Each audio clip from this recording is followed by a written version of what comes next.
Awesome. So now, if you print out this little line here, it should print out something like this. TF version, I'm using 2.1.0, but if yours is 2 point something above, that should be fine. Unless TensorFlow have broken all the code that we're working on here, which is unlikely. But I should have put up in here, getting our workspace ready, I should have put up what we're actually going to do. So we need to import TensorFlow 2.x. We've done that. We can put a little check mark beside that. I wonder if we can. I'm going to put an emoji next to that. There we go. Green tick. Wonderful. We need to import TensorFlow Hub.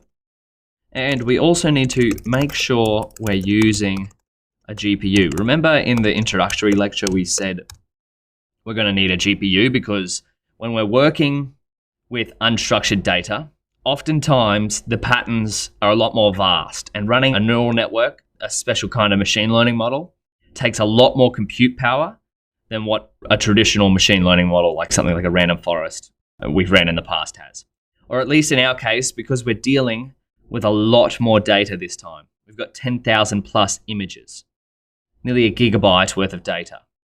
So whereas our previous CSVs were only a couple of megabytes or kilobytes, even if less than that. So we've imported TensorFlow 2.x. Now we need to figure out how to import TensorFlow Hub, okay, and make sure we're using a GPU. And now if we come back, the reason why we need TensorFlow Hub is because this is where we're going to pick our model from. And the reason why we need TensorFlow is, of course, to build this whole pipeline and to get our data into tensors. So we're still getting our workspace ready. Let's import TensorFlow Hub. So we'll put here, I'll write a little comment, import necessary tools. We could import a few more that we'll use, but we might import them as we go. But I just want to make these two known right at the top because these are the main ones of this entire project. So import TensorFlow Hub. It's already installed in Colab, which is beautiful. Another great reason for using Colab. As Hub, that's the traditional TensorFlow Hub way of importing it. Then we can also go print TF Hub version. Same way. We'll go hub.__version__. Wonderful. And then we're going to write a little line here now that we've imported TensorFlow, which will help us check if there's a GPU available.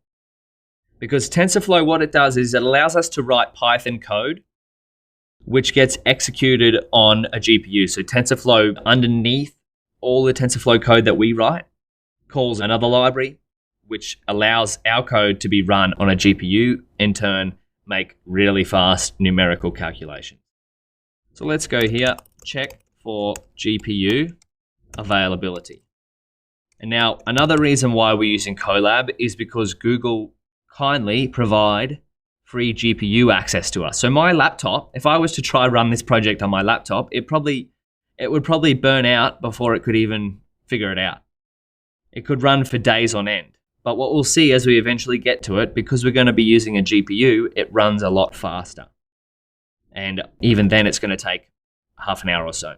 We're getting ahead of ourselves, Daniel. Come on, let's just check if the GPU is available. So I'll show you a little bit of code you can use. It's TensorFlow based to see if a GPU is available. Now I'm going to write out a little success message because I love seeing that we have access to a GPU. And you should too, to be honest, because this is what's caused the deep learning revolution, is the access to GPUs. Now, what is this little function doing here? Well, I want you to try and imagine, what is it doing? We're accessing TensorFlow, TensorFlow's configuration, and it's going to list the physical devices. And that literally means what you might think it means. What physical devices are powering this Python 3 Google Compute Engine backend? So we can see RAM there, gigabytes, 1.11, and we got disk. But what else is there?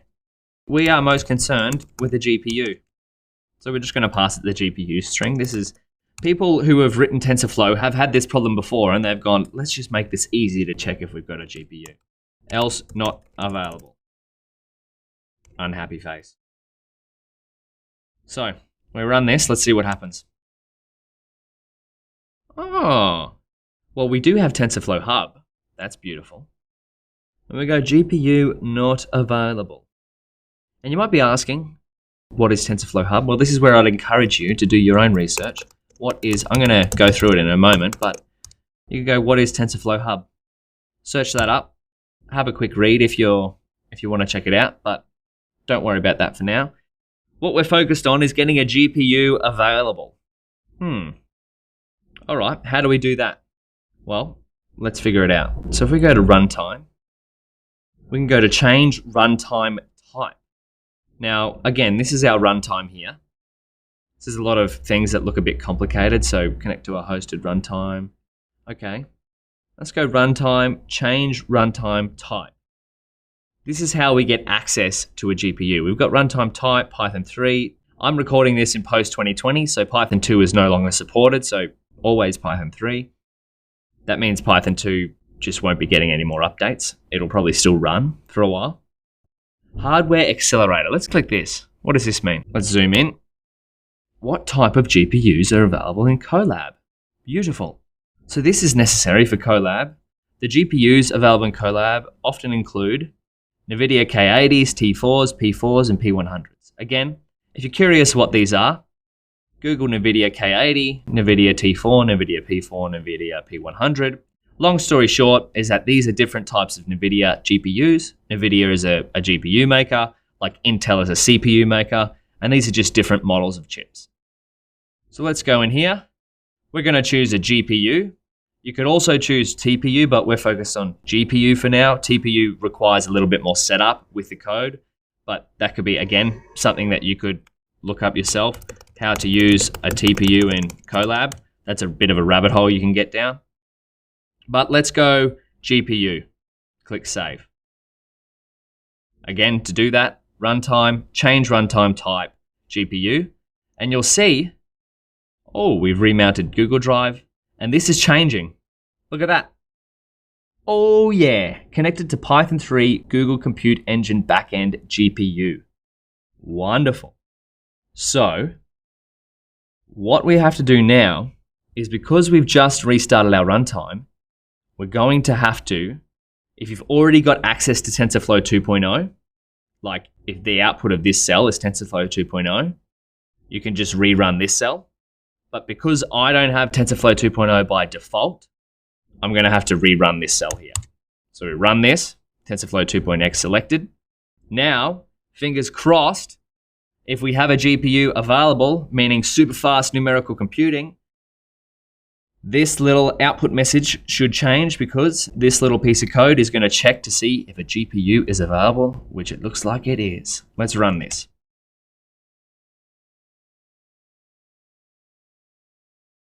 Oh yes! Woohoo!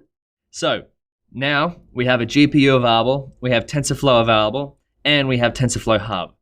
Let's go have a look at our keynote where we're up to.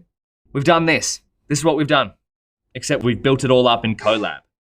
So now we're ready to actually go to our workflow. I should have put step 0 on here as get our workspace ready, but this is really exciting. We can now get our data ready by turning it into tensors.